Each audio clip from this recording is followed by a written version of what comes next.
Hello, and welcome back to Conversations with Sharyn and Rosa. I'm Rosa. That means I must be Sharyn. You know what? I'm going to change it to Rosa and Sharyn because I feel like if I say her name first, then she needs to go first, right? What's wrong with that? Anyway, welcome back to our conversations. We thank each and every one of you all for joining us again for another episode of What We Got Going On. Oh, it's not conversation with Sharyn. Conversations. Okay. Yeah. What kind of conversations we got going on? Truly. If you are new to our channel, we would like for you to just watch and share and like our videos. If you and do. Don't forget to subscribe. Yeah. So other than that, I guess we're kind of acting up already. Y'all know why though. Yeah. We got a week. Yeah, we got a week. Yes. Hey, T-7. We got a week. To the party. To the party. Yeah. Counting down, as in Sharyn says. T-7.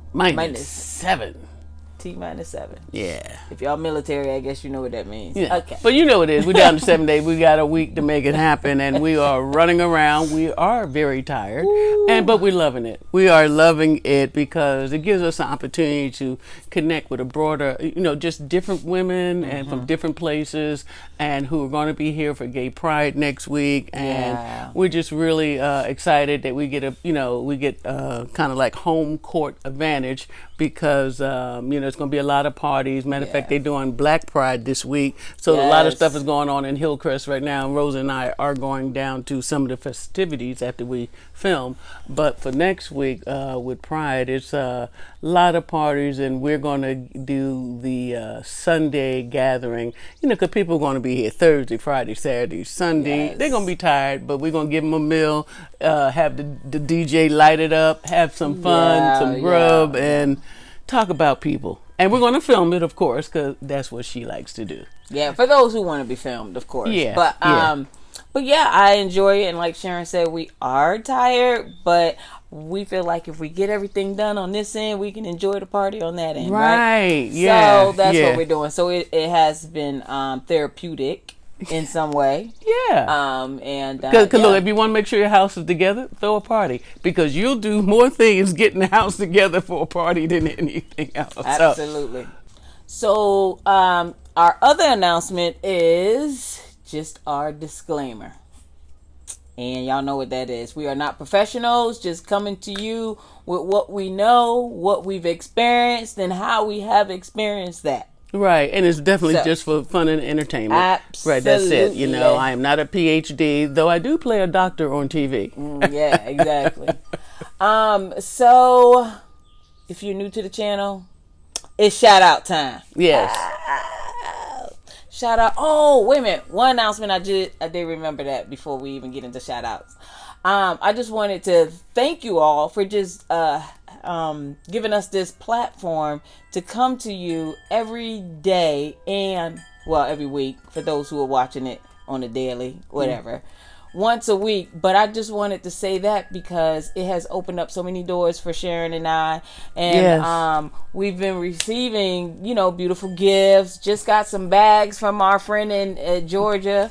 We thank you. And of course, our friend in Virginia who has sent us stuff. And someone else that I wanted to thank. Oh, yeah, from Portugal. Right. Then we just got invite to Portugal. And that is one of the shout outs today. So our new friends, Penny and June in Portugal, we so appreciate you. The conversation was so nice.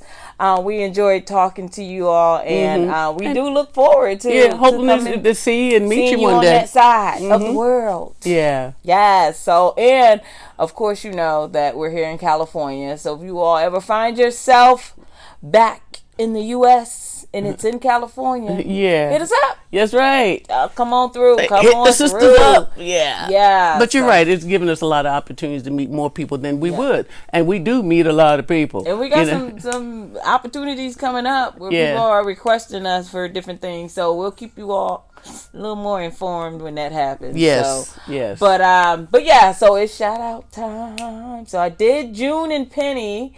Thank you. Our next shout out goes to Atumi S. Now, I hope I'm pronouncing it right. Otumis. Thank you for being a subscriber to Conversations with Sharyn and Rosa. Also, last but not least is Kaija S, and that's Kaija.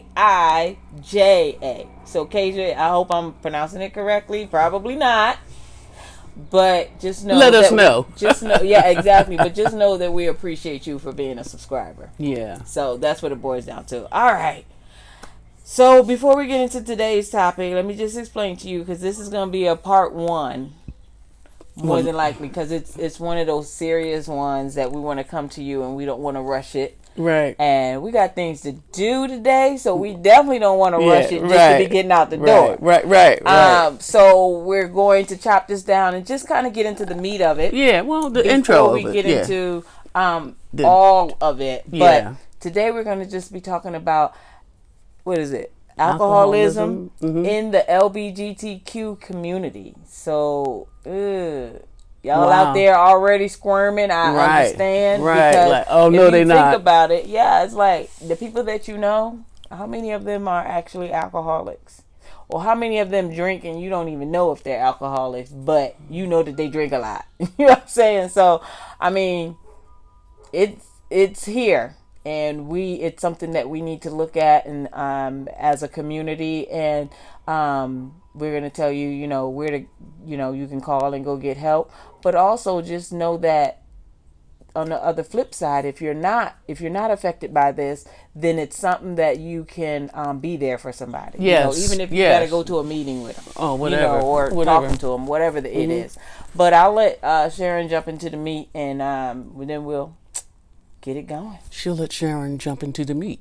Well, the meat of the conversation. Well, there you go again. Hey, seriously, but we have to do that. We truly have so much fun with the show, and it's 1,001, 1,005 things affecting our community at any one time, and we can't solve them all. Hell, we don't even know about all of them. Usually what's on your plate is what's on your plate, right. And you don't know about something until it happens to you, or happens to someone that you care about, or that you met, or someone gets up and tells you their story, and you're like, oh, I never thought about it that way. Yeah. But the reason why we want to talk about alcoholism in our community is because alcohol is in our community. Substance abuse is in our community, times 5, times 10, times whatever. We're going to be giving you some real facts, some hard data in the next coming 2 videos, because I do think it is a necessity that we do address that, because one thing about living and loving and caring for one another, it doesn't stop with OG. We got shelter, and we eat every day, we got a nice job, and you pay your taxes. But there's so many things going on in our community at the same time, and we're going to slice the pie in several sections. Yeah. But of course, being self-serving, we want to talk about women, what's going on with alcoholism, lesbians and bisexual women, absolutely, in our community, because it's happening. The chances of us, meaning gay women, being alcoholic is 3 times greater than the general population. So that's a big statement. Yeah, So here's my question. I want to ease into it, but just think for a second, as you are you're a member of our community, you've been around for a while, this ain't your first rodeo, you're over the age of 25, 35, 45, 65 and older, okay, and you are lifelong lesbians, or you just got into it, whatever. The chances, here's my question for you. How many activities do you as a lesbian attend, you and your partner, you by yourself, you with friends? How many activities do you attend that doesn't have alcohol? And she says that as we get ready for our party, which is going to have a bartender. Yeah, alcohol. So I'm just saying, Right. and I'm not, I'm not trying to be glib about it. No, I But know. just think of, the last time you went out with your friends, your other gay friends, or whomever you're hanging out with. How many activities did you go to that didn't involve alcohol? And even if you went to the theater, you know what I mean, they take a break and you buy some wine, or not. you know I'm looking for some cashews, but seriously, alcohol is in the fabric of America. Yeah. And alcohol times 3 times 5 is almost like that's where we start at. Yeah. And why is alcohol so prevalent? Because one of our biggest social zones and areas where we connect is at the bar. You know what I mean? You don't, when you, oh, well, I'm looking for all the lesbians and the gay men and we're going to party, I'm going to the zoo. No, we're at the bar. It's after 10 o'clock at night. The bar is open. The bar is open to make money. And guess who some of our best clientele is? Gays. Right? Now, has it always been this way? Yeah. That's what we do. That's what we do. And then and stand on a personal note, as I'm trying to get you all to join me in this thinking of it, and reflecting on it. How many of you think you know someone that's in a gay life, a friend of yours, wherever they at on the spectrum? How many of you think you know somebody who's an alcoholic? How many people think they know somebody who's an out of control alcoholic? How many people know an alcoholic that you suspicion is an alcoholic who denies being an alcoholic? And wherever door you come in to, and so we got to define what alcoholism is. Why does it affect our community? What does it look like? Does it affect, why does it affect lesbians? Oh, and as I'm doing a lot of research on it, and like I said, we're going to peel the apple slowly, because we are in no rush. We just want to talk about it. We're going to give you some fun facts. This is a great time to talk about it because we're getting ready to, this weekend and next weekend is all about we're going to party. Yeah. And does party mean alcohol? Alcohol. Yes, we're serving alcoholic. Yes. But we're also, serving a lot of, water, 7-Up, ginger ale, and non-alcoholic things too. But I assure you, the bartender will be kept busy. I assure you, she won't be sitting there filing her nails because we drank. Never been too much of a drinker myself. I would say most people who've known me socially have never seen me drunk, or have never seen me out of control, or where's my keys? Who got my car? No, I've just never been there. That's just not how I've lived my life. However, I definitely, one of my partners years ago was fighting the demons of alcoholism, and to save our relationship, she said she would get sober, and it had a good beginning, but it didn't stick because she was trying to get sober for me and not for herself. Yeah. So of course right. Right. So that didn't work, but I appreciate her trying. And as things changed and dissolved, and we moved away from each other, she tried to get sober for the second time, and I'm so happy for her. She's been sober over 25 years. So God bless her. That's not the happy story for everybody. Right. All right. So but one thing I did learn during that relationship, just how you don't necessarily see it. You don't necessarily recognize it, but it's around. Yeah. That kind of thing. Because I would not have necessarily called her an alcoholic.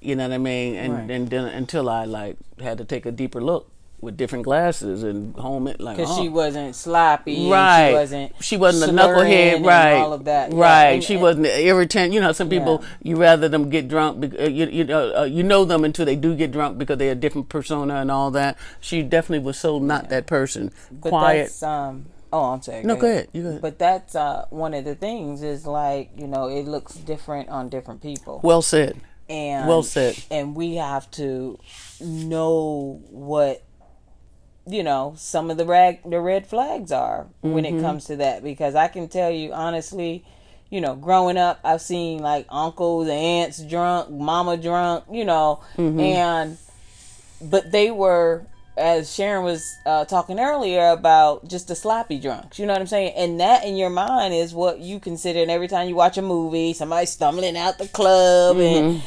slurring, so you get that idea in your head, right? That's what somebody who is a drunk, or someone who is has is suffering from alcohol issues. I don't know if that's it. It's suffering because it's a disease. Yeah, sure. So you don't know what that looks like, because in your head you just think it looks one way. And for me, I grew up around it and still miss some of the things when I was dealing with somebody who was definitely suffering from it. And so I had to take a step back, and as Sharyn was saying, like, she had to look at it differently. And that's exactly how I looked at it. Because I'm like, when you get people who are successful, who, like, own homes and at CEOs and all of this, and you're like, well, they can't be an alcoholic because they still got a job. They still running stuff. They still driving nice cars, still owning stuff. In your mind, you're just thinking, no, you got to be this drunk who don't have anything and, $5 to your name, So it comes differently with different people. It does. And oftentimes you won't even be able to see it, identify it, or label it, because you're not an expert. And if you have had an experience, it's a personal experience, and that's not enough to go into the world like, oh, I know about alcoholism. No, you had an experience with an alcoholic. Yeah. Okay, and which was unique to the two of you, right? And that, because all of them don't look that way. I mean, I knew when I was in the military nearly 22 years. So, and that was back in the day. I came in the Navy in '73. So, that was old Navy, and everybody drank. Not me, because I was trying to get back to the base and be sober and be alive and all of that. You know what I mean? And I was just really, and not that I hadn't been exposed to alcohol and everything. I'm from the streets of North Philly, but this was different. This was cranked up times 5. Everybody was drinking. I mean, payday, people go get a bottle of liquor and empty out the trash can, clean it out, and fill it up with liquors, and drink it. And drank it. Oh God! Coming out the trash can. Right. Well, sailors, my people. But in any event, I'm just saying, you know what you know, and you've seen what you've seen, but you haven't seen the whole scope. Right. I remember one of my roommates. Tall, redhead, white girl, Malone. I think it was named Malone. Well, anyhow, she had the top rank. Bunk. And she was so drunk. The bunks ain't but so wide. She rolled over, fell off the top bunk onto the floor. Why she didn't crack her head open, I do not know. She started laughing because she was just that drunk. Wow. And here was the wake up for me. I didn't know women could be alcoholics like men. When I think of men being drunk, It wasn't the same picture I had in my mind for women being drunk. Right. You know what I mean? Right. And I mean, she was one of those drunks that, come in and done peed on yourself drunk. Right. I don't know how I got back to the barracks. Anybody seen my keys? Where's my glasses? Oh, I thought I had $50 on me. One of those I don't remember anything about last night drunks. And this child was 22 years old. And so the learning moment for me was, like, young girls are alcoholic. This girl is 22 years old. Wow. And out of control. When the fellas bring you back to the barracks, 3 fellas, and I'm not even talking about crazy shit that might have happened. I'm just saying everybody was drunk, but the least drunk amongst them going to try to bring you back to the barracks. You know what I mean? I'm like, he drunk, but you fucked up. So we want to talk about alcoholism in our community, and why is it? One of the things I was reading that for some reason older lesbians are prone to be alcoholics more than younger. And why is that? Most of them probably lonely.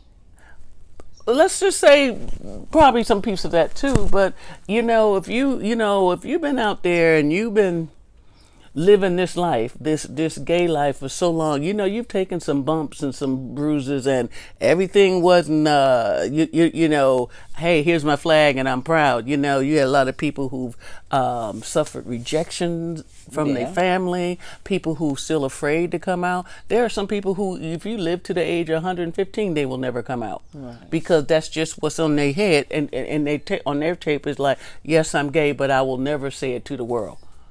Right. Some people are just, it's their cross to bear, but they don't like it in themselves, or it's hard for them to express it. And you're older, you may be by yourself, or had been with somebody, the relationship dissolved for whatever reason, the partner died, I'm just lonely, I can't find the right person, and you are 68 years old, and you buy your 2 bottles of rye or brown liquor, whatever you buy, and you get drunk as a skunk, between 5 o'clock on Friday and 6 a.m. on Monday. And that's the life you live in. And it's okay, because that's what you've been doing. And no, we know it's not okay, but you're okay with it because it's normal to you. So I don't want y'all to start looking around at all lesbians over the age of 53 who by themselves like, she must be she must be a drunk. No, not necessarily so, but they were saying, statistically speaking, not only is alcohol abuse at a heightened rate within the gay community, among lesbians, we're 3 times more likely to be an alcoholic than the average straight woman. Absolutely. Whatever the average straight woman would be. They drink, but they don't drink like old Dyke do. So those are just some things that, just start to think about. And I don't want us to, after we have these conversations, because as I was telling Rosa, I just want us to start the conversation, thread the needle today, because there is a lot going on with our community, and everyone is not okay. And just because it's legal for us to do many things now that we wasn't able to do 20 years ago, there's still a lot of people in the hurt locker, and they're there because of alcohol and drug abuse. Right. So I'm not going to give you the stats on cocaine or what's the fentanyl and all that. I'll give you some, but you know what I mean? If that's going to change your life and the way you think about it, fine. We'll talk about that next week. But I would say in my circle, and I've been in many circles before, I've been around for a long time, I cannot not remember someone or several people who were known as drunks. Mm-hmm. Because they, you never saw them without them being lit up. Right. You never saw them without their bottle or their flask, right, or I'm drunk already, or I'm going to get drunk. They're not a social drunk. They're not a social drinker. It's not like, okay, we had a drink we had 2 and we had dinner and we laughed, we joked, and we talked about our time in Africa. No, I don't mean those people. Okay. I mean the ones who drink all the time, and they don't need company to drink. Yeah. The TVs. Those are the what they call them, functional alcohol. Oh, some of them. Not all. I have a friend. Not all. Yeah, but I have a friend who is married to a guy who I don't even know if he can move forward unless he's drunk. And that's in every aspect, whether it's walking, talking, going to work, at work, right, talking to the kids, walking the dog. He's lit. He is lit 24/7. So I mean, I don't know him on a non-drunk basis.